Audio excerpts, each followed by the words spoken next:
lead designer on Strixhaven, a Curriculum of Chaos, to talk to me all about the new things in these adventures that add some elements I have never played with at my D&D table, that I am very excited to dip into in the adventure chapters for Strixhaven, a Curriculum of Chaos. Where okay, let's see. Let's start.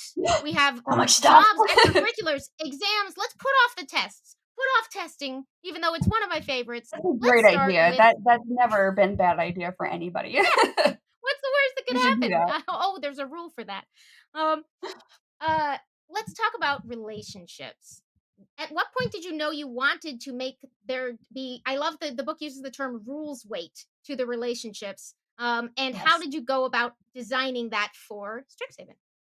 Yeah, absolutely. So it very much goes back to wanting to capture the zeitgeist of what it's like to live on campus, what it's like to come of age, and come into your own as an individual on in an environment with lots and lots of other young adults of many different persuasions, some of which you may be encountering for the first time, and that sort of melding of outlooks and perspectives and the special things that happen on the nature of college campus, right? And so I really felt like a really key piece of having that experience would be things like having your best friend, having your rivals, having the folks that you're dating, that you're in complicated relationships with, and sort of the dynamics and how that evolves over time, which the system does cover, the role system does cover, but also how that just like lifts up your entire experience and informs your worldview and in the way that that sort of changes you as an individual. I really wanted to reflect that within the game that we were putting together, the adventures that we were putting together. And I know that social aspects have always been a very important part of D&D, and for some folks they, have had more weight than others, but there's always in most games been some element of role play or, bonding with various NPCs or PCs bonding with each other. But I just really wanted to codify it in a way that let the folks playing this game know that these things are important. And if you love those types of interactions, if you love dating sims, if you love friendship narratives, if you watch those type of movies to sort of understand interpersonal dynamics, you can experience that in Dungeons and Dragons as well. And so we thought that this would be a really fun way to express that. Now, I thought there was some very good advice in the book in terms of making sure that this is a good choice for you and your table and suggestions for working out how that works and clear guidance that these are optional, of course. And if you want to play Yes. without that rules weight, you absolutely can. But let's say you do. Let's say this sounds fun to you and your table. As you encounter the NPCs, I don't know if this is fair game. I didn't 100% clear everything, but if you reach certain sort of plateaus of closeness in terms of your friendships or other kinds of relationships with folks, you get certain almost like backgrounds that give you vaguely beneficial but not strictly mechanical things. You get bond boons and bond Yes. banes. Uh, I think one of my Yes. favorite being I love Drajimir Yarnask, and the one of like the other librarians will not help you if you are on the outs with Because everyone Drajimir. loves Dresmer. Um, One of the interesting things that we were able to do, that Alexander was able to do in a wonderful way, was really have these very recognizable archetypes of characters. Like the quiet guy who loves to study in the library and is absorbed, in sort of his own world of academia, and like the cheerleader, and the jock, the power lifter, and all that stuff. But to really give them a very unique D&D spin, and one of the ways we were able to do that was playing against type in a lot of ways for those of you who will be reading the NPCs, but also doing stuff like Drazimir's a Minotaur, right? So just having him be a Minotaur, and like, why is that not awesome? That would be amazing. Don't you want a best friend who's a Minotaur, who's obsessed with dead languages and will write you love poetry in it if he becomes your best friend? So Those are the fun things that we're able to do with this book that I feel like, were very unique storytelling opportunities that I hope, folks enjoy. I love that. What guidance would you have for folks who come to one of the like the adventures clearly call out here is a good moment to put one of these relationship encounters that might alter the score. If you're reading through that, let's Oh, say yeah. you're a newer DM, how would you put that into practice? Absolutely.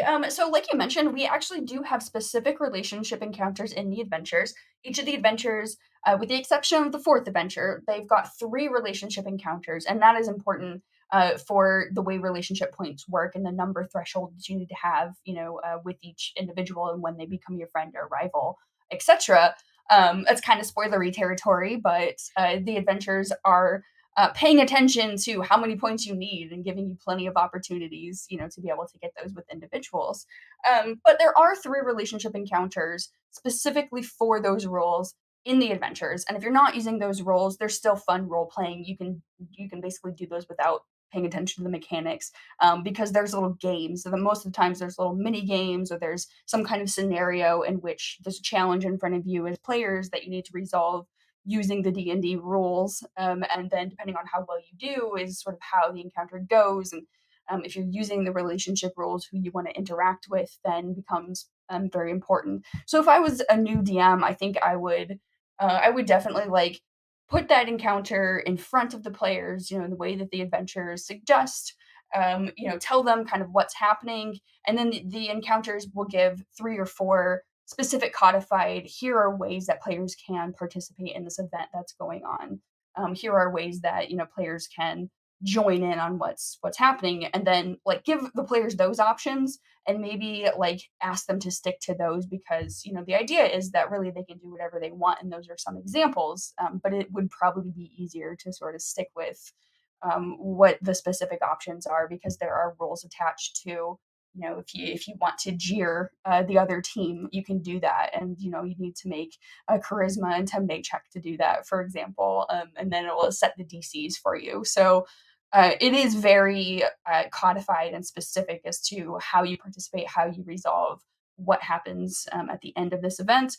But it's also very much like open. And if you really want to go with the flow, you're very improv focused DM, that's really going to serve you well for that, I think. I love that. So there is a handout that you can use in here to keep track of a lot of these newer mechanics, which I've loved. The last couple of books have had just really wonderful sort of how to distill adventure information in a useful way for players that has some flavor and some in-worldy stuff.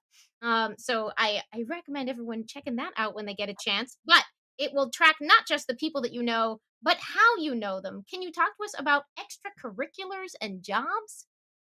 Yeah, absolutely. So, one thing to keep in mind just overall is that all the new rules for specifically for these adventures all plug into each other. So, there are the relationship rules, there are the extracurriculars, there's the jobs, and there's the exams, and they all plug into each other in some way. Also, in a way that I like. I'm sort of biased, right? But it's easy to pull one thing out, and the entire log cabin won't fall down. For example, so the extracurriculars are a thing that largely takes place off screen, unless you as the DM really want to have a scene between players, with their characters and what they're doing in their extracurriculars.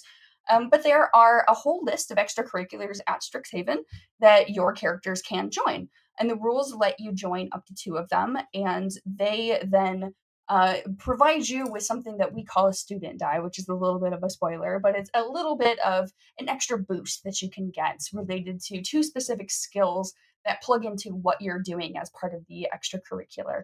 Right. So you can join the student newspaper and you can write articles and you can get a news for nose, and become really good at like piecing together what's going on and putting that into writing, and that will provide you a little bit of a boost on insight checks, for example. So you get two boosts to two different specific types of skills, and the extracurriculars are specific about what they are and what you're doing as you're part of it. And you can switch them in between years. There's rules for how you can do that. And there is a fellow member of the organization that you can get either a positive or a negative relationship point with, which goes to the relationship system. And that's really meant to simulate what happens when you're in a club at school, and you really connect with somebody that has a similar interest with you and you become friends with them through that organization. Or you meet somebody and you're like, "I hate this person. They are so annoying." And maybe they're a little bit too much like you. Maybe they just razz you for whatever reason and you start to become rivals with them, but you're always in proximity. So you're going to be much more likely to keep up that sort of rivalrous type of connection. So that's in that way, there's those fingers, right, that reach out from those rules into the other systems that we hope sort of keeps all this really cohesive. Absolutely. And very similar structurally and in terms of just like the fun flavor that's all over these is delicious. But you can also swap one of those extracurriculars for a campus job. You can, yeah. Instead of 2 extracurriculars, if you want to have a job, you could have a job and an extracurricular.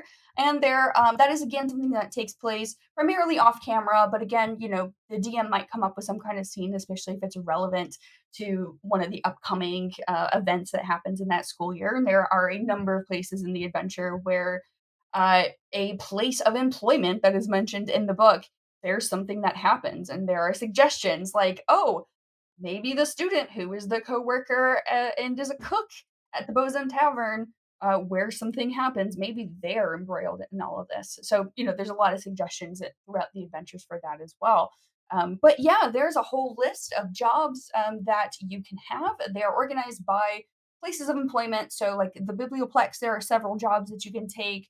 Bosun Tavern, which is kind of the watering hole on campus, there are several jobs that you can take, as a cook or as a server, or other types of jobs like that. There's a Fire Jolt Cafe. There's a little coffee shop where you can get a job. There's a campus ground. You can get a job cleaning up graffiti or keeping up the greenery, right? The landscaping. You can work at the stadium. Doing groundskeeping. There's all kinds of stuff that mimics like what it would be like working a job at a university, right? So, yeah, and it's very similar as well. You get a little bit of money. You're not going to get the bonuses on the skills that you would from the extracurriculars, but you get paid because that's how student jobs usually work. Yeah. um, and there's a coworker that you could get a positive or a negative point with, which again, just you're in close proximity with that person, and maybe they're really cool. You would have never met them otherwise, and they're a friend of yours, or maybe they're a giant jerk. And you guys just constantly screw with each other, and they're your rival. I It's will it's say really fun. the jobs are very appealing. I do like that I while I always have the impulse not to completely spoil myself. So if I miss something, let me know. But I believe Sure. you this is a nice fantasy version of this where you are not usually desperately worrying about paying the next tuition. It's just sort Yeah. of assumed that that's covered somehow. Mhm. Yes, absolutely. There's not. I've heard folks joking, right? Of like, oh no, you're gonna have to take out student loans, and you're gonna have to go to the financial aid office, and you're gonna have to like, pay your tuition bills, or you won't be able to stay in school. That's not a thing. In this book, there's a little bit of, in the way the economy is important in fifth edition, right, where you're like buying things as a character, but we leave that to the DM and to the players to come up with anything if they want to. They don't even have to, of like how you're, sort of funding your way through the school. I like that. So yes, cruel DMs, feel free to add student loan interest or not. This is Or not, or not. This is a fantasy game. Maybe we don't want to cry while we're playing. So I put it off, but I can run no longer. Let's talk about studying and exams. Yeah, studying and exams. So exams are a fun system that also uses the student die. So I talk about student die being a thing, where the rules interact with each other, right? There are student dice that are involved in exams, and essentially. There are typically 3 exam encounters per adventure. The fourth one, again, being an exception because that's the special adventure where like scary things happen and you have, things get real and you got to go do stuff and be an adventurer and be a hero. But otherwise, there are 3 exams per year, and there are 2 different phases of the exams. The way they actually work mechanically, there's studying. And then there's actually taking the test. And what you do in the studying phase will give you bonuses for when you take the test, and those also largely run off of skill checks. And one of the fun things I think about these exams is that we very much pay attention to the fact that these are students at a university. They're taking courses toward a degree. They've got general eds, right? But they also take classes in the certain colleges for whatever it is that they're studying. And you know, we suggest that all of the characters are taking one class together that year. Maybe in their freshman year, that's how they meet each other, and that's how they get to know each other, and how they become a group, or they're friends, for other reasons beforehand. And as you do when you're in school, you take classes with friends of yours who you know, and people that you enjoy studying with and hanging out with. And so each of the exams in each adventure are all for one specific class that you're all taking together. So all of the players are experiencing the exam at the same time. They can study together or not. They're learning about the same subject, and the topic is an interdisciplinary class, and so it would make sense that a character from any college would take this class because it would go toward their credits basically for whatever their degree program is. So, like in the first year adventure, the class you're taking is magical physiologies, and it's all about magical creatures and the way they work, and their abilities that they have, and the history of how they came to be in some cases. And each exam focuses on a specific type of creature that has got magical background, or magic was somehow involved in their creation. And one of them, I'll just say Odiugs, is a creature that you are tested on. And there are fun sidebars next to each exam that tell DMs the type of information that the characters will be learning and that they should be recalling during these exams. And the sidebars are filled with like actual specific mechanical facts about Odiugs that you're going to want to know and remember. Like they've got pseudopods, and the different types of attacks they do, and they're found in garbage all the time, and sometimes they're hench creatures for like smarter organizations or that sort of thing. But there's also just like little subtle kind of jokes or like fun little misnomers, right, that are in there that can be part of the thing when the characters and the players go like, oh, what do I know about OEOs? I have been studying them for a while. Then the DM can just bust that stuff out, and hopefully that's something that's really fun and makes it interesting, for learning about this stuff. But you've also provided so the mechanics that you're alluding to, like in addition to the sort of fun facts, there are ways to sort of determine your progress or success and consequences thereof for the in There game. Yeah. are. Yeah, oh yeah, you can fail the exam, if you don't study, you're gonna get no help in the actual testing phase. You fail all of the tracks involved in there, you can fail the test, and if you do that, if you fail a test, you actually have got to forego your benefits from your extracurriculars because the university is basically telling you you have to take tutoring, you have to do all your free time to get your grades up, or there's going to be consequences. So you can fail, you can pass, you can ace a test, and the number of student dice that you get are basically tied to the way how well you do on them, and they do matter because the student dice are used for the skills that are used in the exams, and there's a handful of them that these can be applied to, and they're quite relevant because, like I said, there's still traditional D&D. There's still fighting that happens. There's still checks that have to be made and exploration that has to happen, and having a little bit of a boost to that because you learned about slotty, and oh dear, there's a slotty loose on campus. That's the type of thing that happens. And if you do really, really well, you get bonuses when those encounters come up because you learned how to deal with them and you are a really good student. I love it. Uh let's see. Okay, and some of those threats that might come up, there are of course a bunch of great monsters in this book. I'm gonna I believe they said we're good to I won't share too much about them, but if the names Brackish Trudge and Ruin Grinder don't make you immediately need to know more, then we are very different people, which is fine. But that there's some wonderful work filling out the world and the dangers thereof. What are the other takeaways that you hope people have from playing through or encountering Strixhaven? I would say so because the adventures and the book itself it's so focused on these social encounters. It's so focused on kind of that, exploration, almost an emotional journey of sorts of going through university and encountering these things while you're trying to juggle your classes and your extracurriculars and your friendships and your rivalries, and your beloveds, right? Like I would say that the takeaway that I hope people get is that I hope that there's a real deep immersion into play, and that there's role playing that takes place that is of the nature that I think we've all experienced, that really makes you think about, who you are as a person, what things you enjoy, learning a little bit about, yourself and other people, and really sort of like becoming, it's going to sound really cheesy and corny, but becoming a better person through role playing. Like, I hope that this book encourages that, encourages you to sort of like continue to grow, and having it be about more than just kind of like smacking monsters and taking their stuff, is a goal here. I love that very much, especially for I love the idea that since that is a way many folks already play, that are supporting that through things that are designed to foster that is a beautiful and fruitful direction. Not to take, like, there are many wonderful styles of play and they all deserve beautiful source books that serve them. Yeah, absolutely.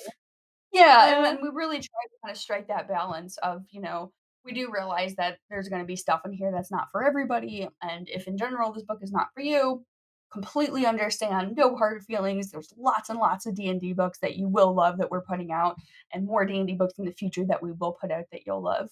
But, if you do wanna try out some of this new stuff, yeah, I really do hope that this like, engenders new experiences for folks, and brings folks into the fold who maybe just didn't think that D&D was something that was of interest to them.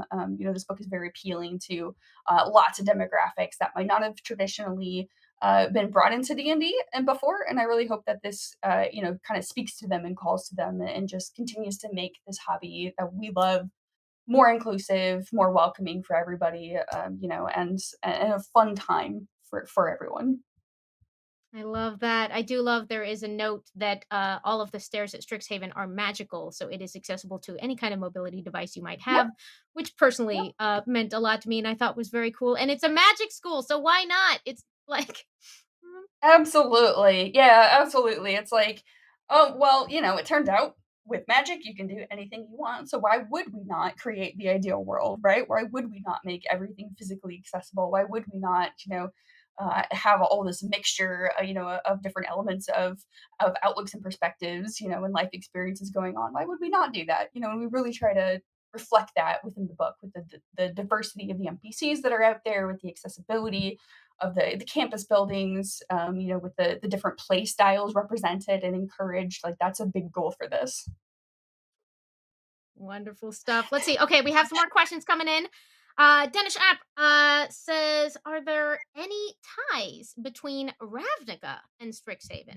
And I'm going to add, if they're not, how would you make some? Oh, interesting. So there are not really, other than the fact that they're both based on magic. But you could actually, you could kind of look through. There are some of the guild rules that I actually looked through and considered using pieces of when we were looking at how are we going to create, these new, how are we going to create these new systems. So if you prefer some of the stuff in Ravnica for some of the interpersonal interactions, the guild-esque things, that's absolutely a thing that you could do. If you wanted to have, certain certain like NPCs who are important in Ravnica show up as guest lecturers on campus, that would be really fun. And it would also be fun to see like how did that happen? How did they get talked into doing that? That would be super. That's a great thing about universities, right? A magical university is like literally anybody can be there for any reason, and they're using sort of their own personal skills and knowledge to just make things more interesting. So you can kind of really use that environment as a basis for doing whatever you want. It's great. Probably never been an easier structure for getting, like, an NPC that you would like in than guest lecturer at a magical university. That really the field is Yeah, open to everyone. We have a yeah, yeah, question. totally. I'm gonna ask you to play favorites. The question is, do you have a favorite new creature? Oh, a favorite new creature. Oh my gosh. Well, we use lots of the creatures from the bestiary in the adventures. Um, I really you mentioned the Trudge, the brackish Trudge, and I really think that he is super cool. That's a super cool creature who shows up in one of the bog areas, and initially kind of just looks a lump, like a lumpy log who's hanging out there, and then if you poke him, or you come within a certain, number of feet and you make noise, he gets real big and he sorta does not like being disturbed. So I think that's fun. I think it's really there's a lot of really fun kind of bog creatures, right? Because Witherbloom is primarily a boggy campus, and there's a lot of magical creatures that are there. So I think probably the Trudge is really hard to pick though. Like you said, it's like I'm good. picking a favorite Uh, baby. Selective just a tiny, tiny There's a second. really nasty demon as well that shows up at the very end. Mm. But yeah, that's feeds off of fears and phobias and stuff. That is, I'm not gonna say the name, I don't think, but scary as heck, and not necessarily something you would expect to see in this book. In this book, that is, probably going to be known for these whimsical, non-traditional, role-playing heavy encounters. That there's a nasty, nasty demon who's brand new. Yep, he's there. Have fun. Flying under the radar. I mean, because what is the college experience without some demons? Uh, Yep. They are technically Dewey, off campus. I will say there are not demons running around on campus. That's a different book. I'm sure that's elsewhere on a different plane. Probably the Abyss. Ooh, Demon I College already in the tipped my Abyss. hat I to a wonder if we couple could of wait, to do what? I said, "Ooh, a Demon College in the Abyss. I wonder if we could reskin Strixhaven. I bet we could. Challenge accepted." Heck yes! I wanna know what Mage Tower is like, in that version. Do you though? Do you? Because you A might rule about believe not hurting the other actually players, maybe, yeah. Yeah, it's a mirror, right, of what the Mage Tower rules normally are, and the Mage Tower normally are no magic that physically hurts any other individual in the game or spectators, no magic that hurts any of the environments or any of the facilities, and it's just like, "Yep, you can kill people, you can destroy, you can create earthquakes, bust out those ninth level spells, do it." incredible. I just realized I've talked through our whole time, but thank you so much for sharing so much good stuff to get excited for in Strixhaven, a curriculum of chaos. Where can people find you to find out more or catch more of your insights on this? Yeah, totally. So I am on Twitter. I am at Amanda Hamon, and that's Hamon. I can't promise that I post anything of any seriousness or consequence, but I am on there. And there's a lot of nonsense. So be warned. An absolute reason to go hit follow right now. Thank you so much for giving us so much of your time. And thank you for your work on this very exciting book, the adventure and source book, Strixhaven, A Curriculum of Chaos, which is out in 1 week from the time of me saying this. You can grab those gorgeous pre-order perks if you snag it right now on D&D Beyond, and I hope you will because they are extremely cool. And if you're watching this before December 5th, catch the Cyber Week sale that we are running on everything except pre-orders on all the other books over at D&D Beyond. I hope you'll check that out. Maybe give some gifts to some friends and maybe snag yourself some Strixhaven. Thank you so much for watching, and we will see you next time on D&D Beyond. It's D&D.